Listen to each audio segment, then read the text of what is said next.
Já fazem quase 4 anos que a Tech Demo de Matrix lançou, com a promessa de mostrar a capacidade total da nova Unreal Engine desenvolvida pela Epic Games.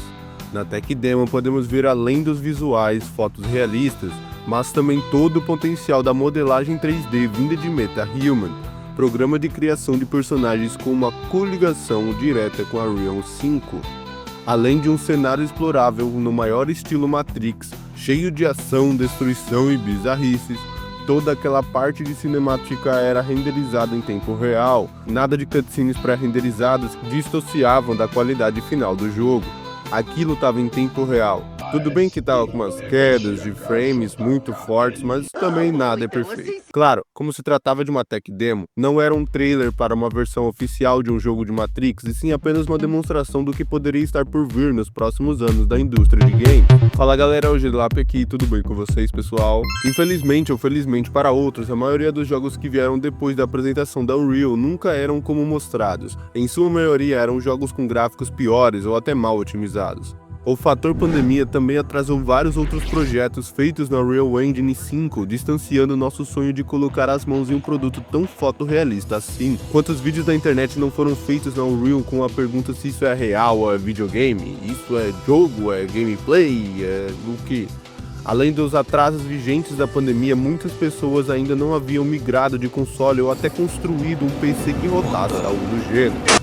Muitos ainda estavam em seu PS4, Xbox One, fazendo várias empresas ainda preferirem jogar no seguro e lançar seus jogos para a geração passada e atual ao mesmo tempo, limitando o potencial gráfico e técnico de seu produto. Vários dos marketings das empresas, principalmente da Sony, foi em volta de seu SSD, que veio com a promessa de que jogos que não tivessem mais tela de carregamento com aquelas dicas inúteis, com alguns títulos, segundo ela, mostrando que só seria capaz de ser rodado em um console com SSD extremamente rápido, que anos depois descobrimos que não era bem assim, já que o mesmo jogo no PC estava rodando no HD, logicamente com alguns certos travamentos. Eu acho que hoje nós temos bons títulos que podemos dizer que são realmente de nova geração, títulos esses que fazem nós realmente percebermos que o céu não é o limite. Alan Wake 2 é um dos melhores exemplos, mas como ele foi desenvolvido por um motor gráfico diferente da própria empresa do game, a Northlight Engine, ele acaba não fazendo sentido com o título desse vídeo. Então é claro que o melhor exemplo será o que até eles usaram para divulgar a Unreal, não só para as empresas de games, mas para todas as outras empresas que quisessem usar a Unreal para os seus projetos pessoais. E sim, eu estou falando de Hellblade 2. Lembre-se, não estamos aqui para falar do jogo em si, e sim a ferramenta usada, então não venha me apedrejar nos comentários dizendo que o jogo é ruim ou outra coisa do tipo.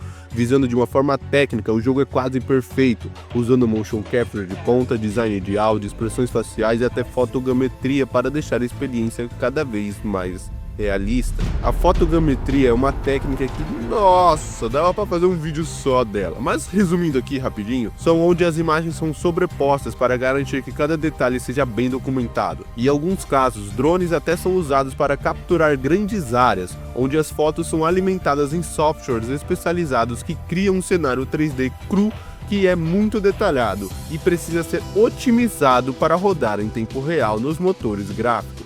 Os desenvolvedores reduzem a complexidade do modelo, mantendo a fidelidade visual. Mas isso não é de agora, outros jogos já usavam isso antes, como a DICE no motor Frostbite na criação de seus mapas para Battlefield. Mas tá, vamos concentrar aqui, vamos voltar ao tópico desse vídeo, senão eu vou acabar me perdendo. A Unreal hoje é utilizada não apenas na criação de jogos, mas também na criação de cenários para vários filmes sérios do audiovisual. Séries essas que até são brasileiras. No ano passado lançou a série Senna, onde a Netflix disponibilizou um mini documentário no qual fala como foi desenvolver e criar a série baseada na vida de Ayrton, onde para deixar a atuação mais realistas foram usadas gigantescas telas em volta do ator dentro do cockpit, para trazer mais realismo à cena. Do mesmo jeito que Christopher Nolan fez em Interestelar em algumas cenas, para trazer o despertar do melhor do ator durante a gravação, ainda assim, na série Senna, muitas das pistas oficiais não foram utilizadas pela própria equipe de produção, que preferiu gravar em outros países como Argentina e Uruguai, por problemas de locação, alto custo e até mesmo pode ser tempo, já que, por exemplo, a pista de Mônaco que era famosa por cena, demandaria muitos dias de gravação para as filmagens, e ainda era uma pista real, onde haviam corridas que não poderiam parar para que uma série fosse gravada. Então a produção, que gravou as cenas de Mônaco em Uruguai, optou por utilizar a Unreal Engine e o modelo oficial renderizado em tempo real dos jogos de Fórmula 1 para a criação de suas próprias cenas. A Unreal Engine 5, quando foi anunciada, veio para emitir um recado para todas as empresas, mas também deixou uma parte para convencer os desenvolvedores que estavam na Unreal 4 para migrarem seus projetos para a 5, com a promessa de iluminação global que foi tão falada em seus eventos. Mais precisamente o Lumen e Nanite, que diferente de o Light Mask, a iluminação usada na Unreal 4, aqui o Lumen faz com que a luz rebata automaticamente nas superfícies e funciona tanto com iluminação direta, como o Sol, quanto iluminação indireta, como a luz refletida em paredes e objetos, com a promessa de permitir o realismo sem comprometer o desempenho, com até recursos de blueprints que funcionam com a construção de certos cenários de forma instantânea mesclando com a IA. Além disso, eu ainda sonho que veremos algo que não tem muito hoje em dia, algo que quem jogava Battlefield era familiarizado demais, e sim, eu tô falando disso aqui.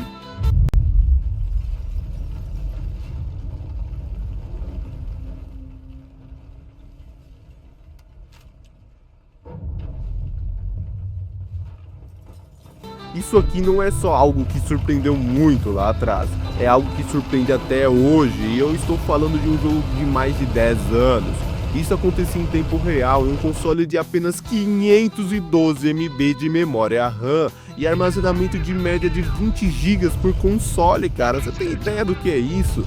Onde você poderia estar dentro do prédio no momento do desabamento. Com a Unreal e seus novos recursos, esse momento não só podem voltar como devem voltar, porém agora com uma destruição muito mais realista, tipo, por mais que o prédio seja destruído, ele caia em tempo real, ele sempre irá cair e quebrar da mesma posição, independente de onde você atirar para destruí-lo. Com os novos recursos e o uso da IA, dá para suavizar os cálculos complexos feitos pelo motor gráfico. Agora poderíamos ver algo como Teardown, só que multiplayer de 64 players, onde a destruição é realista e extremamente precisa.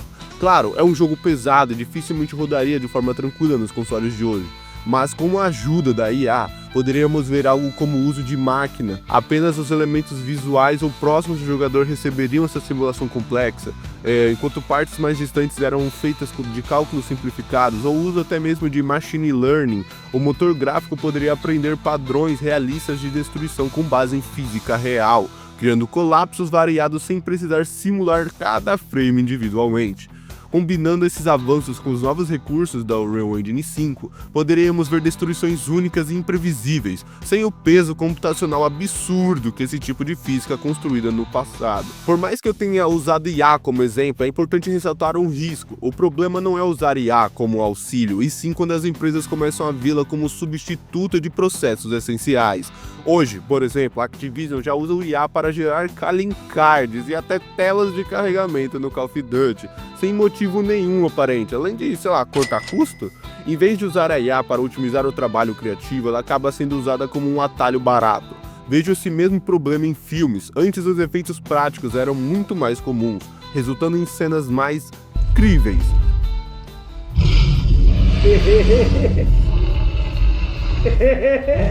Mas conforme os estúdios perceberam que os efeitos especiais digitais são mais baratos, começaram a abusar do CGI, muitas vezes sacrificando a qualidade final do filme.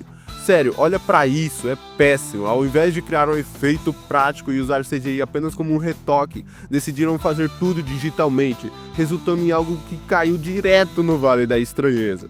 Antigamente, misturar efeitos práticos com CGI criavam cenas mais naturais e convincentes. Hoje, muitos estúdios veem o CGI, e agora IA, como a solução principal para tudo, e o resultado são efeitos que não convencem e tiram a imersão. Outro ponto que vale ressaltar é que muitas empresas estão migrando para o Unreal Engine, e os motivos são vários: facilidade de uso, familiaridade dos profissionais, ser uma referência no mercado e, é claro, ser gratuita. Isso faz com que a engine se torne cada vez mais popular. Mas não sei vocês, jogos feitos na Unreal sempre parecem ter um problema específico, tipo aquele que você conhece só de bater o olho, sabe?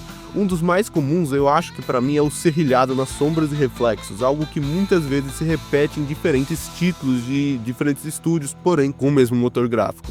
Além disso, há momentos em que você sente que já viu algo antes em outro jogo. Isso acontece principalmente em estúdios menores que precisam recorrer a recursos padrões da própria Unreal, como assets da Unreal Marketplace e efeitos sonoros já prontos. Mas esse fenômeno não se restringe apenas a jogos menores. Títulos famosos também acabam tendo semelhanças, como Mortal Shell e Remnant from the Ashes, visualmente parecidos com uma iluminação e textura que seguem um padrão semelhante, ou Horizon Forbidden West e Death Stranding, que compartilham o mesmo motor gráfico, resultando em paisagens e detalhes que lembram um ao outro. E também tem o Hatred e o Gears of War, que usam efeitos sonoros idênticos, enfim, alguns exemplos válidos. Com a migração em massa para a Unreal Engine, pode chegar a um ponto que muitos jogos começarão a se parecer visualmente, criando uma sensação de déjà vu. Isso pode ser um problema porque cada motor gráfico tem suas vantagens e identidade própria. Por exemplo, a Valve mesmo criou o Source Engine, que se destacou pela sua física detalhada e mecânicas que são praticamente exclusivas dela. O peso dos objetos, a interação com o jogador com o ambiente, tudo na Source tem um toque diferente das outras do Unreal. E a RE Engine, que se destaca por ser uma engine que tem boas animações de impacto e interações com objetos, além do ótimo desempenho em hardware mais fracos e um jogo mais compactado, visto que outros com gráficos semelhantes possuem gigas a mais do que os seus. Agora imagine um cenário hipotético, onde quase todas as empresas usam apenas a Unreal Engine. Aos poucos perderíamos diversidade nos motores gráficos e certos elementos que tornavam os jogos únicos poderiam acabar ficando cada vez mais padronizados. A Unreal Engine, sim, é uma ferramenta poderosíssima, mas se usada sem personalidade, o risco é que a indústria comece a parecer toda igual. E a Unreal Engine é a propriedade da Epic, o que significa que qualquer mudança na política da empresa pode afetar os desenvolvedores. Se um dia a Epic decidir cobrar mais royalties ou mudar o modelo de negócios, os estúdios que dependem da Unreal podem ter dificuldades. Quando a Epic lança novas versões da Unreal, atualizar projetos pode ser um pesadelo, pois assets, scripts e até plugins podem parar de funcionar. A Unreal Engine tem um sistema de física que pode ser inconsistente, especialmente quando se trata de colisões e interações com objetos pequenos. Problemas comuns incluem personagens atravessando o chão, objetos que ficam presos no cenário e veículos com movimentação estranha. A Unreal Engine gera arquivos grandes devido ao uso de estruturas e modelos de alta resolução, fazendo uma estrutura de 1080p para 4K ter 4 vezes o tamanho do arquivo. Jogos feitos na Unreal costumam ter problemas de stuttering e travamentos inesperados, especialmente devido ao Shaders Compilation Stutter, ou melhor, engasgo na compilação de shaders. Reduzir a carga no processador e do GPU requer muitas configurações manuais, algo que engines proprietárias como a RE Engine da Capcom fazem bem melhor. Mas vale ressaltar que a Unreal já está mais avançada do que outras engines como a da Bethesda, que a cada entrada em um lugar toma uma tela de carregamento na sua cara. Na Unreal 5, World Partition permite a criação de mundos abertos gigantescos sem a necessidade de telas de carregamento. Isso facilita o desenvolvimento de RPGs massivos e experiências imersivas, como o The Matrix Awakening. O sistema carrega dinamicamente apenas o que está na visão do jogador, otimizando a sua performance. Além do uso da IA para aprimorar NPCs, tornando as interações mais naturais, e a física também é beneficiada por ferramentas como o Chaos Psychics, que melhora a destruição e os comportamentos dos objetos. Tudo o que vimos é de suma importância para cada vez mais jogos venham a adotar modelos mais modernos de resolução de problemas. Eu mesmo falei bastante da Valve e seus motores gráficos nesse vídeo aqui, e como Counter-Strike funciona visando sua engine, além de elaborar o potencial das adaptações dos jogos nas telonas, e é claro, uma key de jogo grátis para vocês, como faço na maioria dos vídeos por aqui. Espero que tenham entendido o conceito e aprendido algo novo. Eu vou me despedindo por aqui. Valeu, falou e eu fui. Adeus!